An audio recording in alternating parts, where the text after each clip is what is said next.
ప్రభువును రక్షకుడైన యేసు క్రీస్తు అతి శ్రేష్టమైన నామాన్ని బట్టి ఈ ఉదయకాల హోసన్న దైవ సందేశాలు అనే కార్యక్రమం వింటున్న దేవుని బిడ్డలైన మీకు అందరికీ వందనాలు. ప్రభు హస్తం మెండుగా మీకు తోడై ఉండునుగాక. ఈ శుభవేళ అపుస్తలైన పౌలు భక్త కోటికి ఉత్తరం రాసి ఓ చక్కని హెచ్చరిక చేస్తూ ఉన్నాడు. అదేమిటంటే, మీ కళ్ళ ముందు చాలా కనబడతాయి, కానీ మంచిదాన్ని పట్టుకోండి. మీ కళ్ళ ముందు చాలా మార్గాలు ఉంటాయి, మంచి మార్గాన్ని ఎన్నుకొనండి. మీ కళ్ళ ముందు ఆహార పదార్థాలు చాలా ఉంటాయి, కానీ మేలైన ఆహారాన్ని ఆరగించండి అంటూ పెద్దలు మనకు చెప్పినట్టుగానే అపొస్తలుడైన పౌలు తెస్సలోని సంఘానికి మొదటి పత్రిక రాసి 5వ అధ్యాయంలో 21వ వాక్యంలో ఇలాగన రాసి పెట్టాడు. ఏముంది? సమస్తమును పరీక్షించి మేలైన దానిని చేపట్టుడి. అంటే నీ నిర్ణయం మీదే నీకు మేలు జరుగుతుంది. నీ నిర్ణయం మీదే నీ కుటుంబ క్షేమం జరుగుతుంది. నీ నిర్ణయం మీదే నీ మార్గం వెలుగులో ఉంటుంది. నీ నిర్ణయం మీదే నీ ఇంటి నిండా సమృద్ధి ఉంటుంది. నీవు చేసుకున్న నిర్ణయాన్ని బట్టే కార్యాలు అవుతుంది. మీరు ప్రతిదాన్ని పరీక్షించండి. పరీక్షించాక ఇది మేలు అని తెలిసి దాన్ని గట్టిగా పట్టుకోనండి. మేలైన దానిని గమనించి వెతికి పట్టుకోమంటున్నాడుగా. మనం రైతు బజారుకి వెళితే సరుకులు మేలైంది కోరుకుంటున్నామే, వస్త్రాలకు వెళితే అక్కడ మేలైనవి కోరుకుంటున్నామే. మరి నీ ఆత్మీయ జీవితానికి, కుటుంబ జీవితానికి మేలైనది ఏమిటి అని ఆలోచించాలిగా. ఓ రకంగా చెప్పాలి, లోకలందరూ నడిచారండి నేను నడుస్తాను అంటే తాగుతాడు, అది నీకు మేల కాదని తెలిసిన వాళ్ళతో పాటు వెళితే దరిద్రంను అనారోగ్యం తప్ప ఏం మిగులుతుంది? అట్లాంటి సంఘటనలు ఎదురైనప్పుడు ఇది నేను చేయటం నష్టం, ఇది చేయటం నాకు లాభం అని మేలైంది ఏదో యోచించి గుర్తుపట్టి అప్పుడు అడుగులు వేయాలట. చాలాసార్లు మనం చేసేది ఏమిటంటే ఊకుమ్మడిగా జనం గుంపులో కలిసిపోయి చేస్తూ ఉంటాం. అది ప్రమాదకరమైంది. ఈ రోజున దేవుని సందులో సేవకుడిగా చెబుతున్న మోకరించి దేవుని దగ్గర ప్రార్థన చేయండి. ప్రభువా, ఈ దిన కార్యక్రమాల్లో నాకు తోడుగా ఉండండి అయ్యా.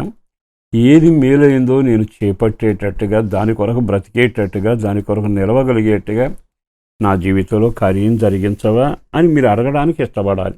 మళ్ళా చెప్పనా, మేలైన దాన్ని మనం కోరుకుంటే చూడటానికి మనకు మేలు అనిపిస్తుంది. దాని లోపం ఏమిటో, దాని తప్పేమిటో మనకు అర్థం కాదుగా. అదే దేవుని దగ్గర విచారణ చేస్తే ఆయన మేలైంది ఏదో మనకి జ్ఞాపకం చేస్తాడు, మనసును పుట్టిస్తాడు, దాని మీద మనసుండి దాని కొరకు ప్రయాసపడి కృపిస్తాడు. అందుకని మేలైందో కాదో తెలియక డబ్బు కోసమని ఒక వ్యక్తి పరుగున వెళ్ళాడు. రథం వెనక వెళ్ళి ఆ దుస్తులు, వెండి, బంగారం ఏమేముందో అంతా తెచ్చుకోవాలనుకున్నాడు. కానీ చివరికి ఇంటికి వచ్చాక తెలిసింది ఏమిటంటే, నేను సంపాదించింది మేలైనది కాదు, అది కుష్ఠరోగం అని. ఇది బైబిల్లో రాయబడిన మాట. అంటే అర్థం ఏమిటి? డబ్బు తప్పని కాదు నేను చెప్పేది. డబ్బు ఎలా సంపాదిస్తున్నావు, డబ్బు ఎలా వినియోగిస్తున్నావు, నీకు బాంధవ్యం ఉంది, ఆ బాంధవ్యం ఎలా ఉంటుంది, ఏది మంచి ఏది చెడు, ఎవరు పెద్ద ఎవరు చిన్న, వాయా వరస, అందులో మేలైన నిర్ణయాలు చేయాలిగా. అట్లాగే వాక్యానుసారంగా నడిచేటప్పుడు దేవుని సన్నిధిలో ఉండి దుష్టుని ఆలోచన వింటే, దుష్టుని ఆలోచన చొప్పున నడవకండి అని రాయబడింది.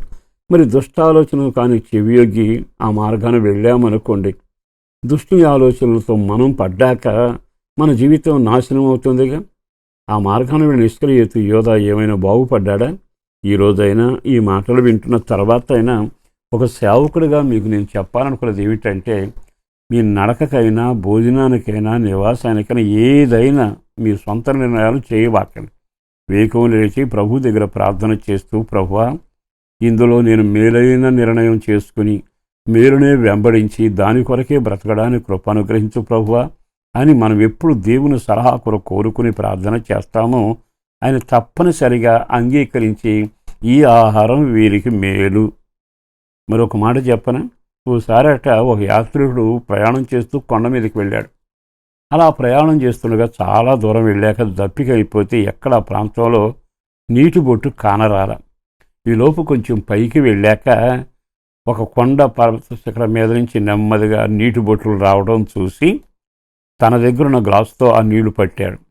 పట్టిన తర్వాత నోట్లో పోసుకుందాం అనేటప్పుడు గద్దొచ్చి దాన్ని తన్నితే గ్లాసు కింద పడిపోయింది, నీళ్ళన్నీ పోయాయి. చాలా వ్యధ చెందాడు. అయ్యో ఏమిటిలా జరిగిందని.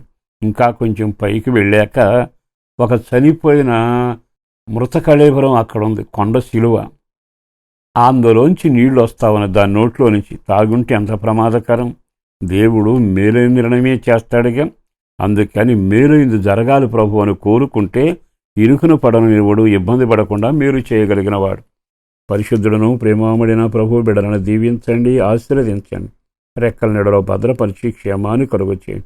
కుటుంబానికి క్షేమం, రక్షణ భాగ్యం, ప్రార్థనాత్మ, ఆరోగ్యం, అన్యూనత, ప్రేమ, ఆ ఇంటి అవసరాలు తీర్చబడాలి. మరింత కృపలో నడిపించి నీ రాకొరకొర సిద్ధపరచండి. కష్టార్జితాన్ని దీవెనకరంగాను బిడ్డల ఆశీర్వాదకరంగా మార్చుమని యేసు పేరట వేడుచున్నాం తండ్రి. ఆమేన్.